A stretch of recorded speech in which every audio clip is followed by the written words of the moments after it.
Starting a dropshipping store can feel overwhelming given the numerous steps and strategies involved. It's challenging to know where to begin. In this video, I'll share my precise method for launching a new dropshipping store from scratch. Before we go any further into this video, welcome to Cash Money Ideas. Here, we will show you the most up-to-date making money online ideas, tips, and tricks. Please subscribe to the channel, hit the like button, and press the notification bell so that you'll be notified whenever I upload a new video. And lastly, don't forget to leave a comment below. We would love to hear your thoughts. Now let's get back to the video. Building a successful dropshipping store involves 4 key elements: product selection, store setup, marketing, and order fulfillment. I'll break down each of these elements in simple terms. Let's start with product selection. Without a winning product, achieving success in dropshipping is nearly impossible. Luckily, there's an abundance of products available for sale. New winning products emerge every week, providing fresh opportunities. When identifying a winning product, I focus on 3 factors. Firstly, I look for products that are currently trending on Facebook and Instagram. By trending, I mean products with ads that receive high engagement. Lots of views, shares, comments, and likes. When people are already showing strong interest in a product, it's a promising sign that you can profit from it. With some improvements and a bit of competition, you can enter the market and successfully sell the same product. This approach has worked consistently for me with winning products. The second factor I consider is mass appeal. I prefer products with broad appeal that can be sold to a wide range of customers. While niche products can work, products with broader appeal offer more potential for scaling and building a substantial business. Products tailored to specific demographics, such as for women or for men, are acceptable, but the broader the appeal, the better. The third factor is profit margins. Ideally, I look for products with profit margins that allow me to sell the product for at least 3 times the cost of shipping it to the customer. If the shipping cost is approximately $10, I aim to sell the product for a minimum of $30. These are the criteria I use when searching for winning products. Now, let's examine a live example to illustrate this concept. Now, this product is a real gem. It's essentially a garden privacy fence designed for backyard use. As you can see, this product was launched on March 8th this year, and it has already garnered over 70,000 likes on its promotional post. If you check the comments, you'll notice enthusiastic response from potential customers. They absolutely love the product.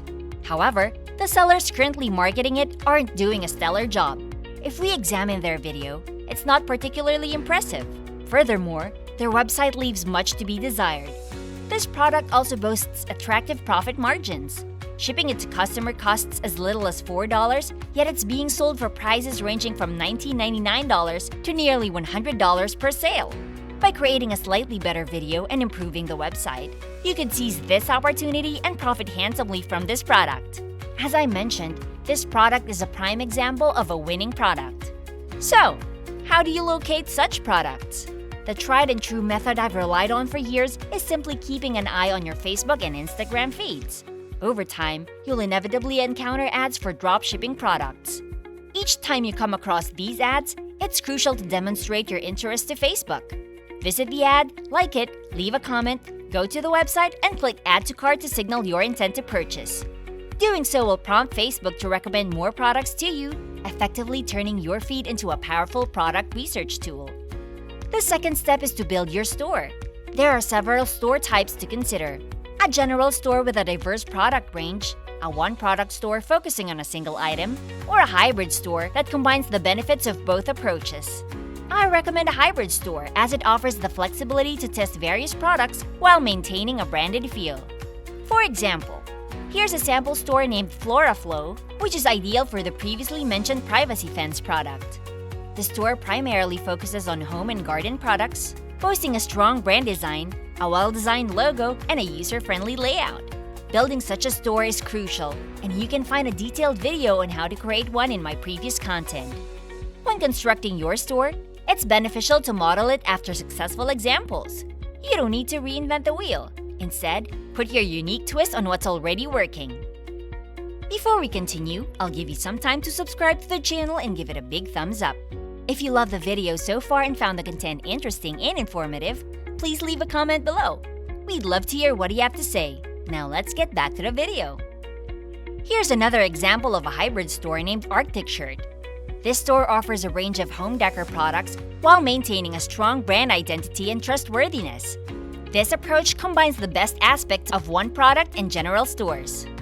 The next step is to drive traffic and attract customers to your store. My preferred method is using Facebook ads, although it does require a budget of a few $100s. Facebook ads are highly effective for quickly jump-starting your business.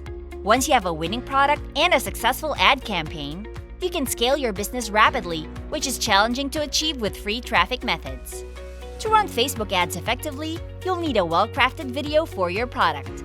While I recommend learning how to create such ads, you can also hire professionals like Bands Off Ads to help.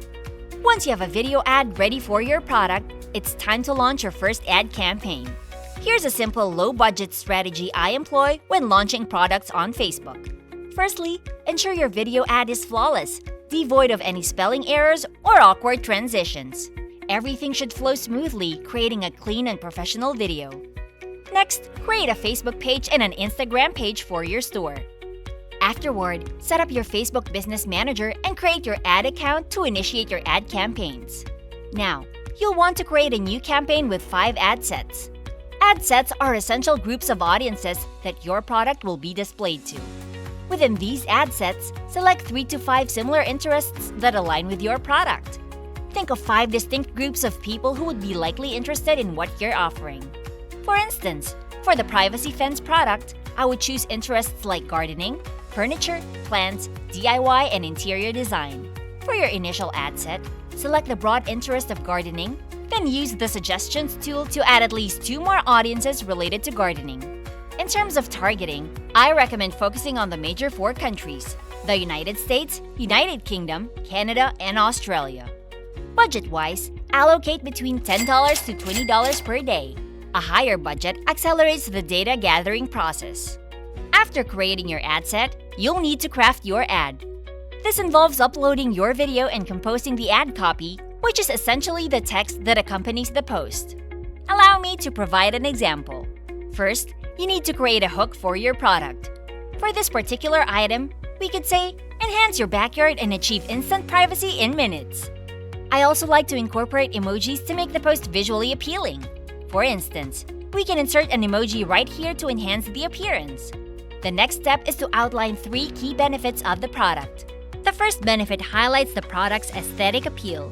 The second benefit emphasizes its quick and easy setup, achievable in minutes. For the final benefit, we can emphasize its weatherproof durability for year-round use. If you're having trouble identifying these benefits, consider looking at your competitors' product pages. They often list clear advantages you can adapt. Lastly, include a compelling call to action. Inform potential customers of discounts, free shipping, and provide them with a link to your website. Following this structure, you'll want to duplicate your ad sets 4 times, altering the audiences for each. Your campaign is now ready to run. Allow it to run for at least 2 days before analyzing the results. At this point, 1 or 2 outcomes will emerge. Either your product is performing well, consistently generating sales, or it's a complete flop with no purchases. In the first scenario, congratulations are in order. You can now scale up to Facebook ads. Consider ordering the product in larger quantities, create a custom video, and work with a fulfillment agent to expedite order processing. If you're interested in a detailed video on Facebook ads and scaling, please let me know and I can produce one for you. In the second scenario, if your product fails to gain traction upon launch, don't be disheartened. This is entirely normal, especially for beginners. Rarely does anyone hit a home run with their very first product test. Expect the first few products you test to fall short.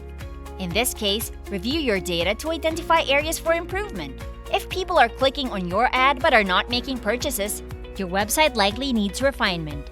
If nobody is clicking on your ad quality may require enhancement. Once you've pinpointed the areas that need improvement, take action to strengthen those aspects, whether it's improving your website, creating better video ads, or selecting more suitable products. Determine where you can enhance your approach and proceed accordingly. I recommend giving the product another test run after implementing these improvements. If it fails a second time, it might be time to move on to another product. You can launch the next product on the same store and repeat this process until you find a winning product. That concludes the basic breakdown of acquiring customers through Facebook. Running ads involves more complexities, but this should provide you with a solid starting point. The final step in your dropshipping journey is order fulfillment and ensuring customer satisfaction. Fulfilling orders is remarkably straightforward. You can utilize an app like Oberlo to manage orders directly from AliExpress. Numerous tutorials are available online explaining this process in detail, so I won't delve into it here. Additionally, be diligent about checking your email daily, as customers may reach out with inquiries. It's essential to respond promptly and provide excellent customer service, particularly since shipping times can be extended. Ensuring a positive customer experience is paramount in dropshipping. In conclusion, this is my precise strategy for starting a new dropshipping store from scratch. By following these steps, I've consistently generated around $150,000 per month with room for further growth. While running a successful dropshipping business involves more complexities, I'll continue sharing insights in my weekly videos. If you love this Make Money Online video and found the content interesting and informative, please like and leave a comment below. We'd love to hear what you have to say. And press the notification bell so that you'll be notified whenever I upload a new video. And don't forget to subscribe to Cash Money Ideas. See you in the next video!